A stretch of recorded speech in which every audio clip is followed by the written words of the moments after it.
Good afternoon. More than 100 prominent Spaniards have signed a powerful manifesto warning that democratic institutions are under coordinated attack. In an extraordinary show of support for Prime Minister Pedro Sanchez, over 100 public figures have joined forces to denounce what they describe as an orchestrated attempt to delegitimize the current government. Among these signatories are revered filmmaker Pedro Almodóvar and several former PSOE ministers. They all raise the alarm over rising political hostility and the manipulation of public discourse by conservative power structures. The statement released this week alleges that right-wing forces are working in concert to destabilise Sanchez's administration. The manifesto singles out the increasingly aggressive language of opposition leaders.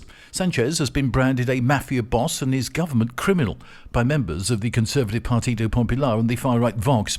The signatories warn that such inflammatory language is fueling division and setting a dangerous precedent reminiscent of darker chapters in Spain's history.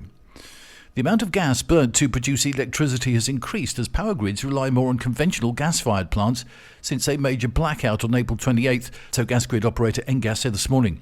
Conventional power plants provide more stability to the grid than renewable sources such as wind farms and solar panels.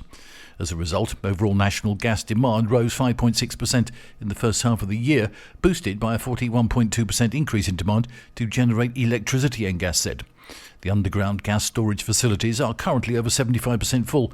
That's above the 64% minimum the European Commission set for this month. Thousands of people gathered in the centre of Murcia yesterday to march against racism and hate. The demonstration, held under the slogan "Murcia is anti-racist," brought together people from across the region, including many from Torre-Pacheco, where recent events have caused alarm and tension.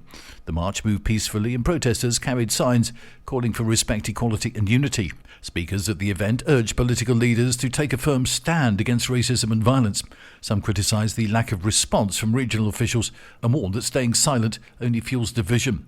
Others reminded the crowd of the important role that migrant workers play in local life, especially in agriculture, and stressed that respect and equal rights should apply to everyone, regardless where they come from.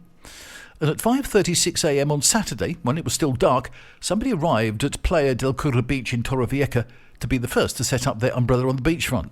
Within minutes, chairs and beach accessories were set up, and at 5:41 a.m. the first parasol of the day was opened.